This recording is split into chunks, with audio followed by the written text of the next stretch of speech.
we're back with dramatic video of a sidewalk suddenly collapsing, sending those two women plunging several feet into a sinkhole. This happened in Turkey. Surprisingly, neither of those women suffered any serious injuries. The attorney, Michael Avenatti, who's become famous for taking on President Trump, may soon be the subject of a federal criminal investigation.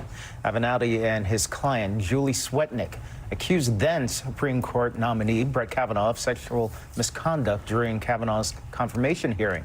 But Senate Judiciary Chairman Chuck Grassley is now asking the FBI to look into whether Avenatti and Swetnick conspired to mislead the committee. Avenatti denies any wrongdoing, saying he welcomes a complete investigation of Swetnick's allegations. Authorities at Yosemite National Park have recovered the bodies of a man and woman who fell to their deaths from Taft Point, a popular scenic outlook. The circumstances remain unclear, but it's the sixth death at the park this year. Just last month, a young hiker fell off another cliff in the park while trying to take a selfie. Taft Point is a popular location for marriage proposals. This couple's photo went viral earlier this week. A new warning for consumers in the market for a new car. The recent hurricanes and other extreme weather is producing a bumper crop of lemons being cleaned up and sent across the country. Carfax says the number of previously flooded vehicles on the market or on the road is up nearly 50% in the last year. Water can ruin the electrical and mechanical systems of a car and can cause unhealthy mold to grow where you can't see it. Get ready to pay more for your chocolate fix. Hershey says it'll soon be raising prices on many of its products. It blames the rising cost of ingredients and shipping. Prices will be going up about 3% next year to boost business. The company will be introducing a Reese's Thins, a new Reese's peanut butter cup that's 40% thinner. So you can have more. Give me more peanut butter. Good. Well, one couple has come up with an idea to beat the high cost of housing in the San Francisco area. They're shacking up in very close quarters. Paris and Lovell Lee recently moved to San Francisco for school and work only part-time. So to stay debt-free, they're living in a 60-square-foot van. They shower at the gym and they eat tuna and rice for most meals. The Lees were asked how they make it work.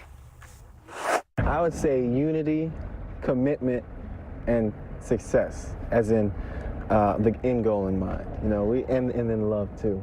Yeah, love helps too. They get by on $1,000 a month, which is amazing considering the average rent for a one-bedroom apartment in San Francisco is more than $3,000 a month. Wow. They hope to buy a house one day, but they say they're prepared to live in the van for a decade if they have to. A decade? A decade? That'll test that love, that puppy love. We'll see. Coming up, the historic document that showed up at a Goodwill store. Also ahead, we hear for the first time from the race car driver involved in this terrifying crash and the struggle he's now facing. And the missed warning signs before the murder of a young college student in Utah. What we're now learning about her sex offender ex-boyfriend.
The IndyCar driver involved in this horrific crash has now confirmed that the accident left him paralyzed. Robert Wicken's car was sent airborne before spinning across the Pocono Raceway back in August. The 29-year-old posted on Instagram that he can no longer move from the waist down, but he's staying positive. He says his upper body is getting stronger every day. We turn now to the murder of a college student in Utah who police say was gunned down by her ex-boyfriend, a sex offender. New questions are being raised about the warning signs that police missed. We've now learned the man was lurking on campus for days before the murder, despite his troubled past. ABC's Clayton Sandell has more. New questions about the system so many are saying failed a murdered college student. Lauren McCluskey was on the phone with her mom Monday night, headed back to her dorm at the University of Utah. Her mother says, "Suddenly I heard her yell, 'No, no, no.' At that moment, police say the 21-year-old track team standout was grabbed by her ex-boyfriend, 37-year-old Melvin Rowland. He forced her into the backseat of a car that he had driven to campus, and he shot her in the car multiple times.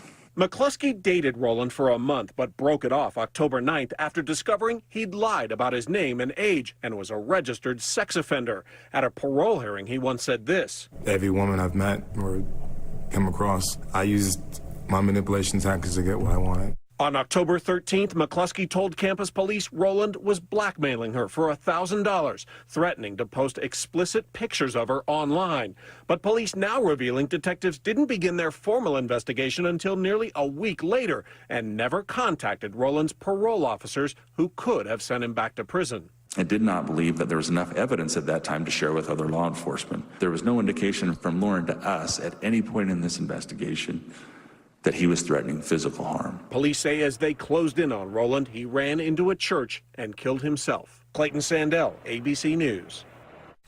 TV host Megyn Kelly's future at NBC is up in the air as she faces backlash for defending the use of blackface for Halloween. The network is expected to air a repeat of Kelly's morning show again today. Earlier this week, she tearfully apologized for her comments, but many people weren't satisfied, including her colleague Al Roker. Kelly is reportedly planning to meet with NBC executives today after hiring a new attorney. She's the highest paid anchor at NBC with a reported 3-year, $70 million contract. A police officer and some Good Samaritans are being hailed as heroes for rescuing 2 women trapped in a burning SUV in New Jersey. The vehicle caught fire after driving off the road, slamming into a tree. The police officer, Anthony Torres, and other drivers ran to the burning wreck, tried to pry open the doors, but they were jammed. So they pulled the 2 women out of the window. Moments later, the entire vehicle burst into flames. As you can see there, a police official says there's no doubt the group saved those women's lives. Well, how about this big surprise at a Goodwill store in New Jersey? Look what showed up in some donated items. It's a newspaper from 1774. It's the Pennsylvania Journal and Weekly Advertiser. It includes an article signed by John Hancock urging the colonies to fight back against enemies trying to divide them. That paper is worth about $16,000. The store plans to sell it to pay for job training services. Let's hope your morning commute doesn't involve something like this. Look, that is a giant spool of what looks like flexible piping rolling down a highway in Houston. Yikes. It eventually